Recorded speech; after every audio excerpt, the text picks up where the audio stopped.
Principal के warden को हटाने की मांग, कलेक्टर से मिलने पैदल निकले छात्र, देर रात संबंधित लोगों को हटाने पर माने।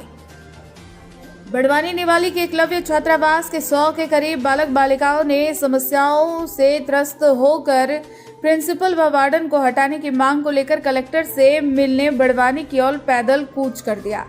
पैदल मार्च कर रहे छात्रों को पलसूद गांव में रोका गया। इस दौरान एसडीएम रमेश चंद्र सिसोदिया, सहायक आयुक्त जेएस डामोर सहित अन्य अधिकारियों ने मौके पर पहुंचकर समझाइश दी, लेकिन छात्र अपनी मांगों पर अड़े रहे। आंदोलन के दबाव में देर रात सहायक आयुक्त जेएस डामोर ने आदेश जारी कर प्राचार्य मीनाक्षी भार्गव को पद से हटाकर पीसी शर्मा को प्रभार सौंप दिया। इसके बाद विद्यार्थी आंदोलन समाप्त कर लौटे। वहीं जिला पंचायत सीईओ सुश्री काजल जावला भी पहुंची।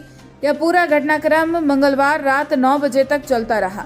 वहीं देखा जाए तो गत 1-2 सालों से छात्रावासों, स्कूलों में शिक्षकों और अधिकारियों के विरुद्ध स्कूली छात्र छात्राओं द्वारा पैदल निकलकर कलेक्टर के पास जाने वाले अधिकारियों द्वारा उन्हें मनाने के घटनाक्रम सामने आने लगे हैं।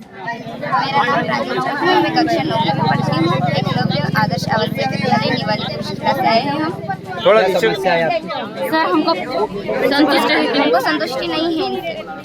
कलेक्टर मैडम खुद यहाँ आई, आकर के उन्होंने आपके हॉस्टल का एक्सप्रेशन किया। एक्सप्रेशन के बाद में आपको 2 आदेश की कॉपी दी। कॉपी देने के बाद में आप उस आदेश से संतुष्ट हो या नहीं है? अभी कुछ समय के लिए एक नए प्राचार्य को, एक नए वार्डन को वहाँ पर नियुक्ति की है। आप उनको लेकर संतुष्ट हो कि नहीं है? तो फिर आपकी क्या मांगे, आप क्या चाहते हैं? बाहर से तो अब आप क्या करोगे? अगर आपको इतने सारे प्रशासनिक अधिकारी आए हैं और आकर के आपको समझाइश दे रहे हैं, उसके बाद आप समझने को तैयार नहीं हो, अब आप आगे क्या चाहते हो? आप क्या करोगे आप आगे? अगर ये वो पहले भी बन चुके हैं, उनसे नहीं संभले हम, इसलिए हम उनको नहीं चाहते। और हमारा समाधान नहीं हो रहा है तो फिर हम आगे भी जाएंगे। हाँ, जाएंगे। 200 के बच्चे, लगभग 200 बच्चे पैदल 40 किलोमीटर दूर आज यहाँ चिखला तक आए हो और बड़वानी कलेक्टर पास जा रहे हैं, क्या कारण है? देखिए, बच्चों का कहना है कि उनको एकलव्य विद्यालय में मूलभूत सुविधाएं नहीं मिल रही हैं और कुछ एलिगेशन प्रिंसिपल और कुछ 3-4 टीचर्स पे लगाए हैं कि उनको बेसिक उनके इश्यूज़, ग्रीवांसेस हैं जिनको लेकर के वो बड़वानी की तरफ चल रहे हैं।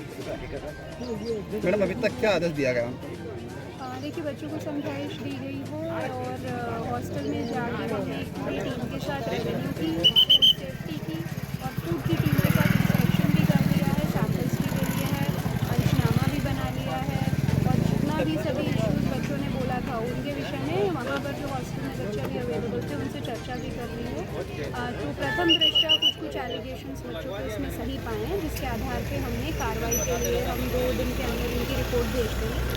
साथ ही हमने जो अभी वर्तमान में प्राचार्य हैं उनके अगेंस्ट में कंप्लेंट्स हैं, तो इसलिए हमने प्राचार्य का प्रभार अन्य व्यक्ति को प्रोवाइड करके अनुमोदन के लिए भी वो पास करेंगे। मैम, बच्चे अभी तक रुक नहीं पा रहे हैं, आगे जाने की कोशिश कर रहे हैं।